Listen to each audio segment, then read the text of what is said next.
Success is the only option. The Art of Coaching Extreme Talent is his new book. He's got a podcast, too. I'll get to that in a second. Okay. There's got to be a downside to coaching talent. Coach, come on. Give me the one downside to working with talented guys like me. Well, what would be the downside to working with me?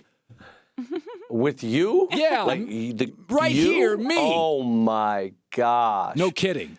First of all, you don't have, strong opinions. You just kind of mosey around. Yeah. And when you when you start on a guy, yeah.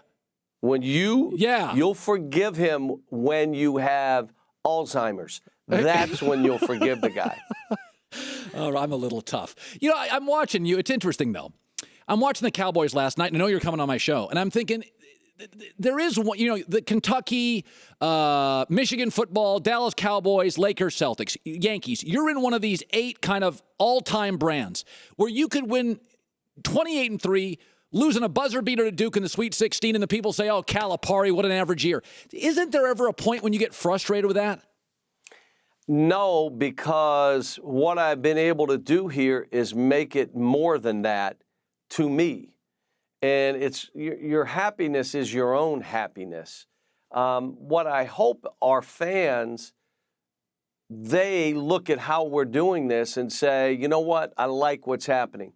I think for any program, any sports team, you want to be in the hunt every year. It doesn't guarantee. You don't just write a story and it happens, but you want to be in the hunt. And right now, we're in the hunt every year. Last year, we got knocked out kind of early for us, but we ended up playing an Indiana team that was outstanding. I will tell you that it's winning every game by 30 at Kentucky or, wow, what's going on? But the bigger thing for us, how are these kids improving? How are they getting better? Are we making decisions based on them? And I say this, in the old days, it was be a coach's coach. It was more about the profession than it was now. The way it is about how are we helping these kids get better? How are we setting them up for the rest of their lives? John, this is really true. The culture of football is in the NFL. It's about the shield. You can cut a guy. You'll see these Hard Knocks on HBO, and they're barking at players. But basketball, since I was a kid in the 70s, the NBA has been a players' league. You have done a very good job to understand that. You kind of are a hybrid. You get the pro game, but you're a college coach. When did it change? When did you feel like the culture has changed? It's not about me barking. It's about me enabling.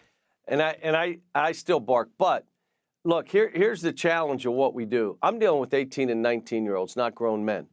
So I've got to challenge them to reach beyond where they're comfortable reaching, yet not break their confidence. Because unless they're a confident player, they're not going to be any good. Right. So I've got to convince them that they have more in them than they're giving themselves credit for, and that includes work. They build their own self-esteem and self-confidence. Doesn't matter what I say, good or bad, hug or scream. They build it. But I'm dealing with 18. Like right now, I've got a couple players on my team that aren't playing confident.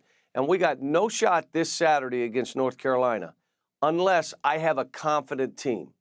And that means from top to bottom, guys are going in with a confidence. We didn't have that our last game and really the last couple. John Calipari is joining us. Success is the only option, the art of coaching extreme talent. Jim Harbaugh's done this at Michigan. I think it's smart. He's at the World Series. You were at the World Series. He is at wrestling events. The world has changed. I don't go to wrestling events. Well, either do I. No wrestling events. I'm very proud of you for that. But you do make a point of you have let people into your program. Some would be very uncomfortable with this. You've let cameras in. Is it tough for you letting cameras in the media into the family, although it undoubtedly helps recruiting and makes your gravitas grows every time you do that? Well, it's more about this. When you're transparent, people may not like you, but you're transparent about it.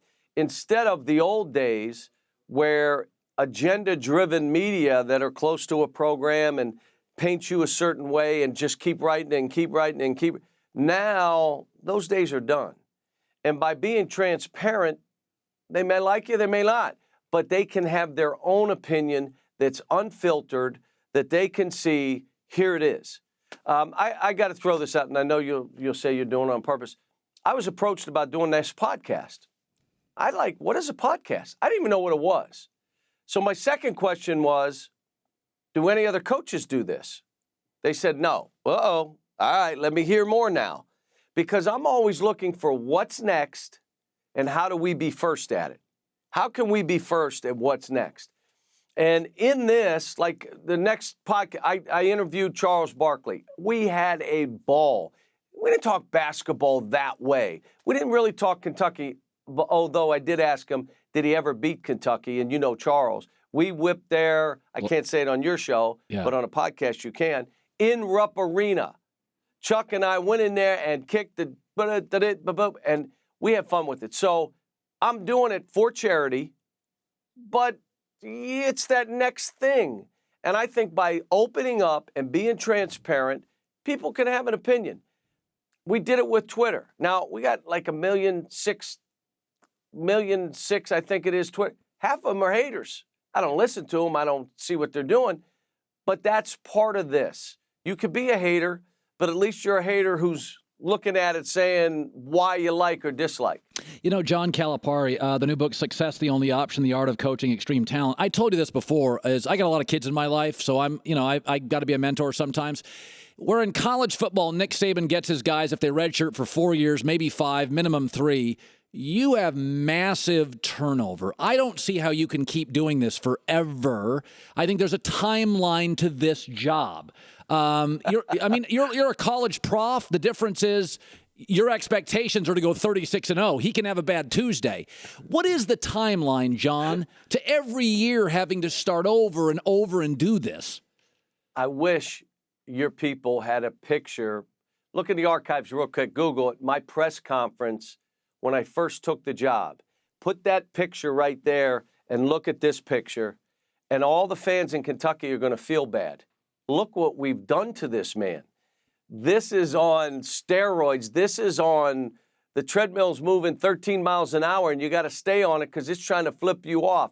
But because we've made it about kids, it's doable. Because their success is how we judge ourselves, it's made it possible.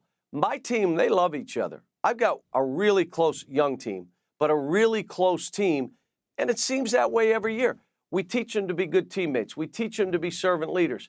We talk about that in this book. Extremely talented people want to be together. They want to look at each other and learn from each other and gain together and know if we can figure this out together, we could be dominating. And that's what extreme talent wants. I say this, Colin, the player walks in a gym and he's by far the most talented player, you're in the wrong gym. If you walk in and you go, wow, look at all this, now you're in the right gym to challenge yourself. And you want to be in that gym every day, not just on game day. John Calipari, good stuff. Great talking to you. The book is called Success, the Only Option, The Art of Coaching Extreme Talent. When you're in Los Angeles next time, come back on the couch. We miss you. You know I'll do that. John Calipari. Thanks, Coach.